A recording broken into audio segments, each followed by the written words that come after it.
సీతారాముని యొక్క ప్రతిష్ఠ జరుగుతున్నది, ప్రాణ ప్రతిష్ఠ.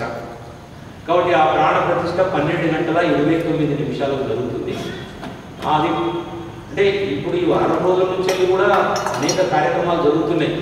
మనకు శ్రీమాన్ తిగుళ్ళ శర్మ గారు వారికి తెలుసు ప్రతిష్ఠ కార్యక్రమాలు ఏ విధంగానే.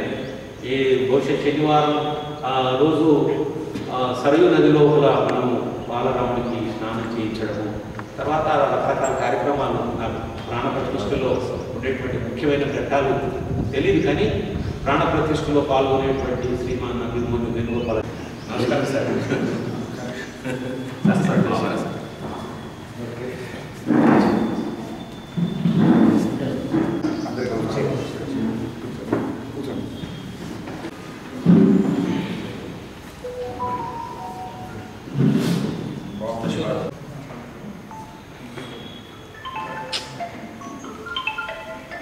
ఈరోజు మన మధ్యలో ఉన్నారు, వారు కూడా దీనికి కార్యక్రమానికి పిలువగానే రావడం జరిగింది. వారికి కూడా ధన్యవాదాలు తెలియజేస్తున్నాం. అదేవిధంగా మాన్య విషయ పరిషత్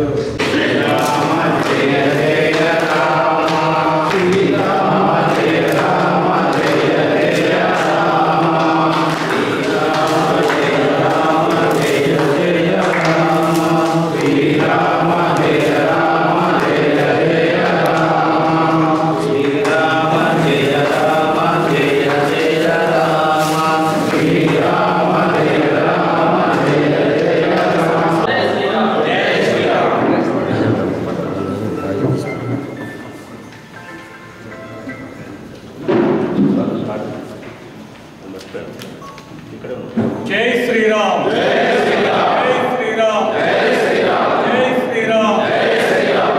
राजाधिराज रामचंद्र भगवान की जय, सीता माई की जय, सुत वीर हनुमान की जय। जय श्री राम, जय श्री राम, जय श्री राम, जय श्री राम।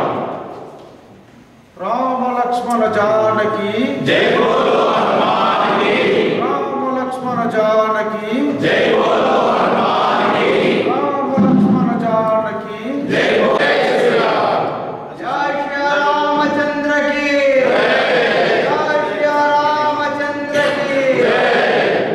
भारत माता की जय, भारत। కారకుడు నీలమేఘశ్యాముడు అయోధ్య రాముడి యొక్క భక్తిలో మనం పోలాడుతున్నాం ఇప్పుడు. ఎందుకంటే 500 సంవత్సరాల నుంచి పోరాడుతున్న ఒక కళ రేపు ఎల్లుండి మీద కాబోతుంది మనకి. అంటే మనల్ని మనం కాపాడుకోవడానికి ఎన్ని సంవత్సరాలు పట్టింది? 500 సంవత్సరాలు పట్టింది. బ్రిటిష్ వారితో పోరాడాం, స్వాతంత్రం తెచ్చుకున్నాం, ఇంకా వేరే వాళ్ళతో పోరాడాం, అన్నింటిలో తీసుకున్నాం. కానీ హిందుత్వవాదాన్ని నిలుపుకోవడానికి, మనం హిందువులమని చెప్పుకోవడానికి, మన భగవంతుని మనం ప్రతిష్ఠించుకోవడానికి ఒక మూలస్థానంలో ఉన్న నగరంలో, ఒక అయోధ్య నగరంలో రాముని ప్రతిష్ఠించడానికి 500 సంవత్సరాలు పట్టింది. అయినా మనం పట్టు వీడలేదు. అదే హిందుత్వం యొక్క ఓపిక ఎక్కువ. ఆ ఓపికలో పుట్టిందే పట్టుదల. అందువల్ల ఈ రోజుకైనా మనం ఆ విజయాన్ని సాధించడానికి మీరందరూ సేవకులు, కరసేవకులు, మహాసేవకులు అనేక రకాల స్థాయిలో మీ సేవలు అందించి గ్రామాన, పట్టణాన, దేశమంతా, భారతదేశమంతా కూడా ఈ నామం మారుమోగడం అనేది చాలా అద్భుతమైన విషయం. చివరికి పాపం మా ఇంటికి కూడా రాముడు ఏం చేశాడు, అక్షంతలు కూడా వచ్చాయి. మీ అందరికీ ధన్యవాదాలు. ఎందుకంటే మనకి జనరల్గా అందరూ అనుకుంటారు, ఏది వీళ్ళకి కసి లేదా, పట్టుదల లేదా, మనసులో ఏమాత్రం కర్కశత్వం లేదా అనుకుంటారు. కానీ మనది గాంధీ కన్నా ముందు నుంచే మనం పాటించిన అహింసా సిద్ధాంతం మనలో ఉంది. ఎందుకంటే హింస జోలికి పోము, కానీ మన జోలికి వస్తే ఊరుకోమన్న విషయాన్ని ఇవాటి అందరూ కూడా ఈ కార్యక్రమంలో నన్ను భాగస్వామిని చేసినందుకు, ఈ బృందానికి, మీ అందరికీ కూడా నాకు ఈ అవకాశం ఇచ్చినందుకు మరొకసారి ధన్యవాదాలు తెలియజేస్తూ క్షమించాలి. నాకు చట్టబద్ధమైన పనులు ఒకటి ఉన్నాయి. తర్వాత పుష్పక విమానంలో అయోధ్యకు తిరిగి వచ్చారు. అయోధ్య పొలిమేరల్లో నందిగ్రామం అని ఒక విలేజ్ ఉంది. అక్కడ దిగిన తర్వాత ఇప్పుడు మనం క్రికెట్లో విశ్వ విజేత అయి వచ్చిన తర్వాత ఎయిర్పోర్ట్ నుంచి ఊర్లో జనాలంతా రోడ్ పక్కన నిల్చుంటారు స్వాగతం. అలానే రాముల వారు వచ్చిన తర్వాత అయోధ్య వాసులంతా బాగా తీరి నిల్చున్నారు. రాముల వారు వస్తున్నారు. ఆయనకు ఒక విచిత్రమైన ఒక సంశయం వచ్చింది. ఆయన పక్కనున్న మన భరతుని పిలుచుకొని, భరత, నేను వచ్చిన దాంట్లో అందరూ అయోధ్యవాసులు అంతా ప్రసన్నంగా లేదా అని ఒక డౌట్ వచ్చింది అని అడిగారు. భరతుడు చాలా ఆశ్చర్యపోతాడు ఈ క్వశ్చన్కి. అయ్యో అన్నయ్య, నేను చేసిన దాంట్లో ఏదైనా తప్పు ఉంటే నన్ను క్షమించండి, కానీ ఒక్క అయోధ్య కాదు, ముల్లోకాలు ప్రసన్నంతో ఆహ్లాదంతో ఉన్నాయి మీరు వచ్చినందుకు, మీకు ఎందుకు ఈ డౌట్ వచ్చింది అని అడుగుతాడు.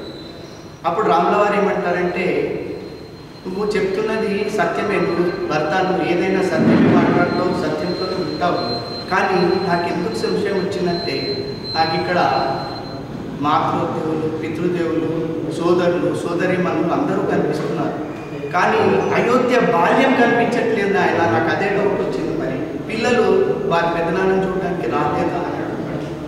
అప్పుడు భరతుడు చెప్తాడు, మీకు అన్ని కాదు అన్నయ్య, మీరు వనవాసంకి వెళ్ళిన తర్వాత సీతమ్మ వారు వనవాసాలు ఉన్న మర్యాదను కాపాడుతూ ఏదైతే బ్రహ్మచర్యాన్ని స్వీకరించారో ఆ విషయం తెలిసిన తర్వాత అయోధ్యలో అందరూ కూడా గృహస్థాశ్రమంలో ఉంటూ సన్యాసులాగానే జీవించారనే 14 సంవత్సరాల్లో ఒక్కరి ఇంటి ముందు కూడా ఒక పిల్లవాడు రాలేదండి. వాళ్ళు కూడా సన్యాసి జీవితాన్ని మీరేదైతే మర్యాద పాటించారో అయోధ్య. మనం వాట్సాప్ల ద్వారానో టీవీలోనో మైకులలోనో వింటున్నాం. రాముని యొక్క వైభవం గురించి మనం ప్రత్యేకంగా చెప్పుకునే అవసరం లేదు. మరి మన ఇప్పుడే శంకర డాక్టర్ గారు చెప్పినారు, అక్కడనే ఎందుకు కట్టాలి, పక్కనో కట్టచ్చు, అటు పక్కనో కట్టచ్చు, ఇంకెక్కడనో కట్టచ్చు అనేటువంటి ఒక వాదనలు ఎన్ని వచ్చినప్పటికీ, ఒక ఇల్లు మనం నిర్మాణం చేసుకోవాలంటేనే వంశపారంపర్యంగా ఉండేటువంటి ఒక స్థలాన్ని విడిచిపెట్టి మనం వేరే దగ్గర ఇల్లు కట్టుకునే అవకాశం మనకే ఉంటుంది. అటువంటిది సాక్షాత్తు పురుషోత్తముడై ధర్మ సంస్థాపనకు అవతరించినటువంటి రాముని యొక్క స్థలాన్ని విడిచి వేరే దగ్గర కట్టుకోమనేటువంటి ఒక్క బీజాన్ని అక్కడ వేసి ఒక 500 ఏళ్ళు అయినప్పటికీ బీజం వేయగానే చెట్టు రాదు.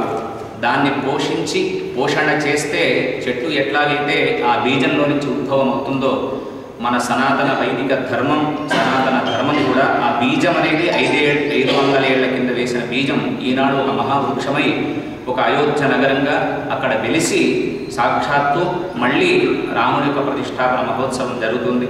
మరి ప్రతిష్టల్లో చాలా కార్యక్రమాలు ఉంటాయి. ఈ శుద్ధి కార్యక్రమం ఎందుకోసం పెట్టినారంటే, అక్కడ జరిగేటువంటి ప్రతిష్టా కార్యక్రమాలలో స్థల శుద్ధి కావాలన్నారు. అక్కడ మేస్త్రీలు కావచ్చు, ఎలక్ట్రీషియన్స్ కావచ్చు, ఇంకా పనిచేసే వాళ్ళు ఎవరైనా కావచ్చు, వాళ్ళ యొక్క విధులను కొన్ని సందర్భాలలో శుచిగా అశుచిగా ఉండవచ్చు. అటువంటి ఒక అశుచిత్వం పోవడానికి పుణ్యాహవాచనం అని వైదికంగా జరుగుతుంది. అక్కడ వైదికంగా శుద్ధి జరిగితే ఆలయంలో మనకు ఆల్రెడీ ఇక్కడ ఉండేటువంటి ఆలయంలో స్థాపితమైనటువంటి విగ్రహాలు మన దగ్గర ఉంటాయి కనుక ఈ ఆలయాలను నీటి ద్వారా శుద్ధి చేసుకోవడం, ఆపో నారాయణో హరిహి అంటుంది శాస్త్రం. నీళ్లు నారాయణుడితో సమానం కనుక అటువంటి ఒక శుద్ధి కార్యక్రమాన్ని చేసుకుంటూ ఉంటే అక్కడ సరయూ నదిలో స్వామికి జలాధివాసనని, జలాభిషేకం నీళ్ళల్లో ఉంచితే ఎప్పుడైతే విగ్రహము చెక్కడం ప్రారంభమవుతుందో ఆ చెక్కినప్పుడు ఉలితోటి కొట్టినప్పుడు తాడన భేదన అటువంటి దోషాలు పోవడానికి జలాధివాసమని, ఆ శిలలో ఒక సుకుమారత్వం రావడానికి పుష్పాధివాసమని, ఇట్లా జలధాన్య పుష్ప శయ్య ఛాయ అధివాసాలన్నీ చేసి ఆ రామునిలో ఒక స్ఫూర్తిని తేవడానికి అక్షరాల ద్వారా ఒక యంత్రాన్ని స్థాపన చేస్తే ఆ అక్షరానికి ఉండేటువంటి ఒక ఆ దివ్య శక్తి ఏదైతే ఉందో ఆ శక్తి ఆ మూర్తిలో ప్రవేశించి మనలో ఉండేటువంటి ఒక కోరికను తాను నెరవేర్చేటువంటి ఒక శక్తి ఇస్తాడు. నిజంగా భగవంతుడిని ప్రాణప్రతిష్ఠ చేసే శక్తి మనకు లేదు. అయినప్పటికీ మనకు ఒక శాస్త్రం నిర్దేశించింది కనుక ఆయా మంత్రాల ద్వారా ఒక శిలలో నుంచి ఒక దైవ శక్తిని ఎట్లా చేయాలి అనేది మనకు ఋషులు చెప్పినారు కనుక అటువంటి ఋషి ప్రోక్తాన్ని పట్టుకొని ప్రతిష్టా కార్యక్రమ మహోత్సవం అయోధ్య నగరంలో జరిగితే, మరి అటువంటి అయోధ్య నగరంలో 500 సంవత్సరాల నుంచి పడ్డటువంటి ఒక మహనీయులు ఎన్నో కష్టాలు ఎన్నో రకాలుగా పడుతున్నారు. అటువంటి ఒక అద్భుతమైన ఆనందదాయకమైనటువంటి విషయాలు ఇప్పుడు మనం ఏదైతే మనం ఆవిష్కరణ చేసినామో ఆ జాగృతి అనేటువంటి ఒక గ్రంథంలో ఒకసారి చూస్తేనే తెలిసింది. 1974లో ఎవరు యంత్రం పట్టుకొని పోయినారు, ఒక ఇటుకని ఎవరు పట్టుకొని పోయినారు అనేది ఒక 2 నిమిషాలు చూస్తేనే కొద్దిగా ఒక వెంటిక వాసిలో 1,00,000 అర్థమైంది. అట్లాంటిది ఇటువంటివి 76 ఏళ్ల కింద నుంచట ఈ జాగృతి అనేది. మనలో జాగృతము లేక ఆ జాగృతిని విడిచిపెట్టినాం.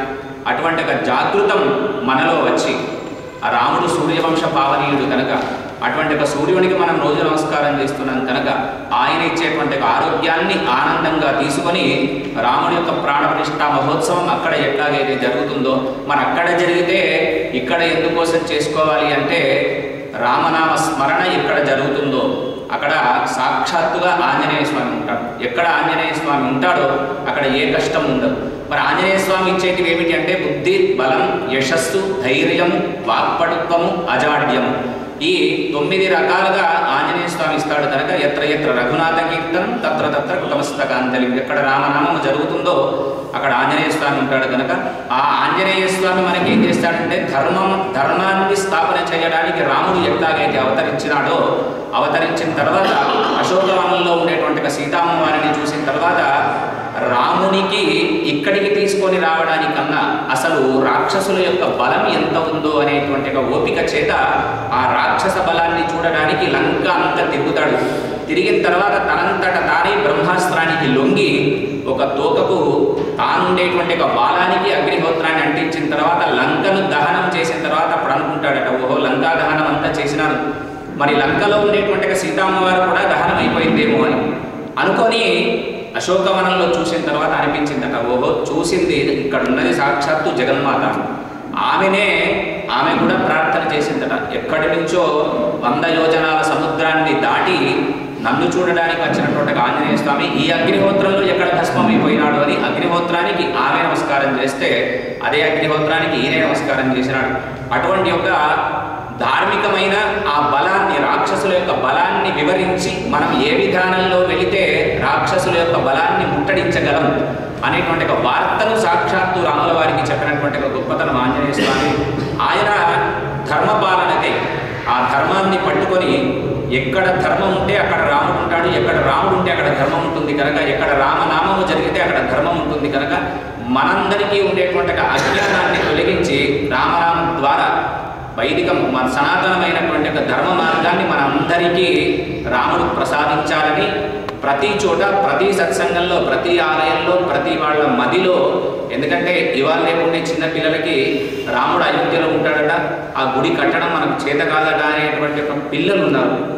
వాళ్ళకి ఒక చెట్టు నాటితే వృక్షం ఎట్లా అవుతుందో అటువంటి వివరణ చెప్పుకునేటువంటి ఒక మహా సంఘటనలు ఇప్పుడు మనం ఆవిష్కరించినటువంటి ఒక గ్రంథంలో ఉంది కనుక మనము ఎట్లాగైతే భగవంతుడి కోసం వారంలో ఒక రోజులో 2 నిమిషాలు కేటాయిస్తున్నామో అట్లా మన వంశంలో ఉండేటువంటి ఒక పిల్లలకి కొద్దిగా సంస్కారాన్ని నేర్పుతే మనం ఏం ఆలోచన చేస్తున్నామంటే ఓ పిల్ల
ఒక్క నిమిషం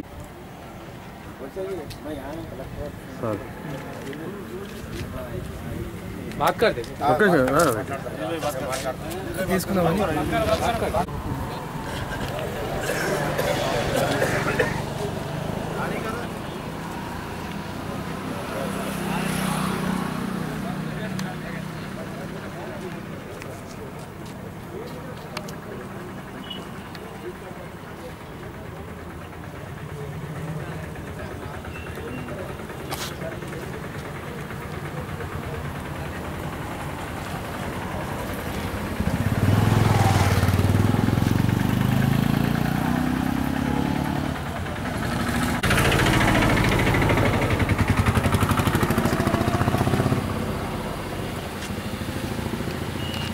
ఈరోజు జగిత్యాల లారీ అసోసియేషన్ సభ్యులు అందరం గౌరవ కలెక్టర్ మేడం గారికి కలవడానికి వచ్చాము.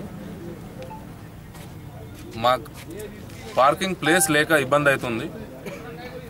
గతంలో మున్సిపల్ పార్కింగ్ అని ఇక్కడ విరూపాక్షి గార్డెన్ ఎదురుగా 15 years దాకా అక్కడ గవర్నమెంట్ పార్కింగ్ ప్లేస్లో ఉన్నాం. అక్కడ నుంచి అమర్ స్తూపంని మున్సిపల్ పార్క్ కడుతున్నారని జబర్దస్తి తీసేసారు. అక్కడ నుండి మాకు ప్రస్తుతానికి మ్యాంగో మార్కెట్లో ల్యాండ్ ఇచ్చారు. ప్రస్తుతానికి అక్కడ ఉండండి, మళ్ళీ వేరే కాడ ల్యాండ్ చూపిస్తామని చెప్పారు. ఈ మధ్యకాలంలో టిఆర్ నగర్లో ల్యాండ్ మీకు 10 ఎకరాలు కేటాయిస్తారని మున్సిపాల్లో తీర్మానం చేశారు. ఆ తీర్మానం కాపీ కలెక్టర్ గారికి పంపించాము. ప్రొసీడింగ్లో ఉందని చెప్పడం జరిగింది. ఈ 7 నెలల నుంచి ఇప్పటిదాకా మాకు ఎలాంటి అప్డేట్ లేదు. మరి ప్రస్తుతం మ్యాంగో సీజన్ స్టార్ట్ అవుతుందని అక్కడ నుంచి తీసేసి ఇమీడియట్గా వ్యాకెట్ చేయాలి, మీరు ఇక్కడ నుంచి తీసేయాలి అని మార్కెట్ కమిటీ వాళ్ళు చెప్తున్నారు. ఇప్పుడు అక్కడ నుంచి వెహికల్స్ తీస్తే మా పరిస్థితి బాగా దారుణంగా మారుతుంది. బండ్లన్నీ రోడ్డు మీద పెట్టుకున్నాడు తప్ప వేరే ఆప్షన్ లేదు. అందుగురించే ఈరోజు గౌరవ మా ఎమ్మెల్సీ గారు జీవన్ రెడ్డి సాబ్ కలిసాము. పోలీస్ డిపార్ట్మెంట్ కూడా పోయి ఉన్న ప్రాబ్లం చెప్పాము. ఇక్కడ కలెక్టర్ గారికి ఒక రిప్రజెంటేషన్ ఇవ్వడానికి వచ్చాము. మాకు ఇమీడియట్గా అక్కడ నుంచి వ్యాకెట్ చేస్తే వేరే ఎక్కడన్నా ల్యాండ్ అలాట్ చేయండి. 200 లారీలు ఎక్కడ కూడా మేము తీసుకొని తిరగరాదు. ఎక్కడ మాకు ల్యాండ్ ఇవ్వకపోతే మేము ఎలాంటి లోడింగ్కి కూడా సపోర్ట్ చేయలేము. గవర్నమెంట్కి సంబంధించిన అన్ని లోడింగ్లు పెడుతున్నాం. ప్యాడీ కానివ్వండి, ఫర్టిలైజర్స్ కానివ్వండి, పీడిఎస్ కానివ్వండి, వ్యాగన్స్ కానివ్వండి, అన్నీ మా లారీ అసోసియేషన్ నుంచి ప్రతి దానికి గవర్నమెంట్ తక్కువ రేట్లో ఉన్నా కానీ సపోర్ట్ చేసుకుంటా ముందుకు వెళ్తున్నాం. మరి గవర్నమెంట్కి ట్యాక్స్ కూడా కడుతున్నాం. 200 లారీలు ఇంత పెద్ద వ్యవస్థ 1982 నుంచి మా సంస్థ రిజిస్టర్డ్ ఉంది. 41 సంవత్సరాల నుంచి ఉన్న సంస్థని ఈరోజు అందరు నిర్లక్ష్యం చేస్తున్నారు. దీనికి కారణం ఏంది? మరి ట్యాక్స్ కడుతున్నాం, ఫిట్నెస్గా గవర్నమెంట్కి అన్నీ కట్టుకుంటా పోయినాక కూడా ఈ పద్ధతిలో రవాణా రంగానికి కాపాడకుంటే రవాణా రంగం మొత్తం కుప్పకూలుతుంది. ఈ విషయాన్ని కలెక్టర్ మేడంకి చెప్పి మాకు ఇమీడియట్గా ఎక్కడైనా ల్యాండ్ చూపించండి. లేని పక్షంలో మేము వెహికల్స్ అన్నీ రోడ్డు మీద పెట్టడం తప్ప మాకు వేరే ఆప్షన్ లేదు. వెహికల్స్ అన్నీ రోడ్డు మీద పెట్టేసి మేము వెళ్ళిపోతాం. ఎలాంటి లోడింగ్ కూడా వెహికల్స్ ఇవ్వం. ఈ విషయం మేడం గారికి ఒక రిప్రజెంటేషన్ ఇవ్వడానికి వచ్చాం. మా వైస్ ప్రెసిడెంట్ జగిత్యాల జిల్లా కలెక్టర్ గారిని కలవడానికి మేము రావడం జరిగింది. ఉదయము ఎమ్మెల్సీ జీవన్ రెడ్డి గారిని కలిసి వాళ్ళకి రిప్రజెంటేటివ్ ఇవ్వడం జరిగింది. గతంలో 15 సంవత్సరాలు మేము ఉన్న పార్కింగ్ ప్లేస్ను వికట్ చేసి మమ్మల్ని ఇప్పుడు ఎటు కాకుండా రోడ్డు మీద వదిలేశారు. ఇప్పుడు మేము రోడ్డు పైన ఈ 220 లారీలు గిట్ట రోడ్డు పైన పెడితే ల్యాండ్ ఆర్డర్ ప్రాబ్లం అవుతుంది. అదేవిధంగా ఎలాంటి గవర్నమెంట్కు సంబంధించినవి కానీ ప్రైవేటు కానీ ఎలాంటి లోడింగ్లన్నీ చేయకుండా లారీలు మొత్తం ఆపడం జరుగుతుంది. ఈరోజు వ్యాగన్ ఉన్నాయని వ్యాగన్ని క్యాన్సిల్ చేసి ఆపడం జరిగింది. అదేవిధంగా ఫర్టిలైజర్ కూడా ఈరోజు రైతులకు సంబంధించింది ఏ రవాణా రంగం ఏదైతుందో రైతుల సపోర్ట్గానే వెళ్తున్నాం మేము. ఏది కానీ ఐకేపీ కానీ ఏం కొట్టినా కానీ గవర్నమెంట్ ఏ విధంగా అయితే మాకు ఏ రూల్స్ ప్రకారం కిరాయిలు ఉన్నా తక్కువ కిరాయిలు ఉన్నా దాన్ని మేము భరించుకుంటూ ఇన్ని 220 లారీలు ఇక్కడ ఓన్లీ ఒక జగిత్యాల్లోనే బయట ఐడియా మాకు చెప్పడానికి ఏం లేదు. జగిత్యాల్లో ఉన్న 220 లారీల పరిస్థితి ఈ విధంగా ఉంది. 220 లారీలు ఈ రోజు గిట్ట మేము ఏది కానీ సమస్య అనేది పరిష్కారం కాకపోతే ఈ రోజు రేపు 2-3 రోజుల లోపల 80% లారీలు మొత్తం అన్ని బస్టాండ్ నుండి రోడ్డు పైన పెట్టేసి మేము వెళ్ళిపోతాము. అప్పుడు ఏం జరిగినా మా మీద కేసులు అయినా మేము భయపడడానికి ఏం లేదు. అన్నిటికీ సిద్ధంగా ఉన్నాం మేము.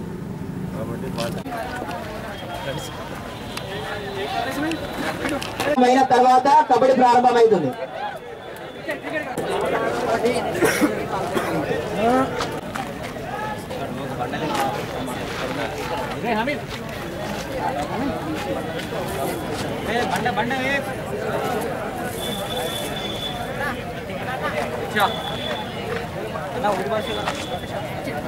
5 సంవత్సరాలుగా జాతీయవాద భావజాలం గల విద్యార్థులను తయారు చేసే ఉద్దేశంతో పనిచేస్తున్నటువంటి అఖిల భారతీయ విద్యార్థి పరిషత్ ఆధ్వర్యంలో నిర్వహిస్తున్నటువంటి ఈ క్రీడా కార్యక్రమాలకు విచ్చేసినటువంటి క్రీడాకారులందరికీ కూడా స్వాగతం, సుస్వాగతం. స్వామి వివేకానందుల వారు తరచుగా ఒక మాట అంటూ ఉండేవారు, ఉక్కు నరాలు, ఇనుప కండరాలు, వజ్రతుల్యమైనటువంటి మనస్సు కలిగినటువంటి ఒక 100 మంది యువకులు గనక నాకు తోడ్పాటు అందిస్తే ఈ దేశం యొక్క మరి గతినే మారుస్తాను అని చెప్పేసి వారు అనేక సార్లు అనడం జరిగింది. వారు ఏదైతే కలగన్నారో దాన్ని సాకారం చేస్తున్నటువంటి సంస్థ అఖిల భారతీయ విద్యార్థి పరిషత్. స్వామి వివేకానంద మరి అమెరికా పర్యటన ముగించుకొని వచ్చిన తర్వాత వారు అప్పటికే చాలా ప్రసిద్ధి పొందిర్రు. ఒకసారి ఒక విద్యార్థి వస్తాడు, స్వామీజీ నాకు వేదాంతం నేర్చుకోవాలని ఉంది కాబట్టి నాకు వేదాంతం నేర్పించండి అని చెప్తే అప్పుడు స్వామీజీ నువ్వు ముందు ఫుట్బాల్ నేర్చుకొని రాపో అని చెప్పి పంపిస్తాడు.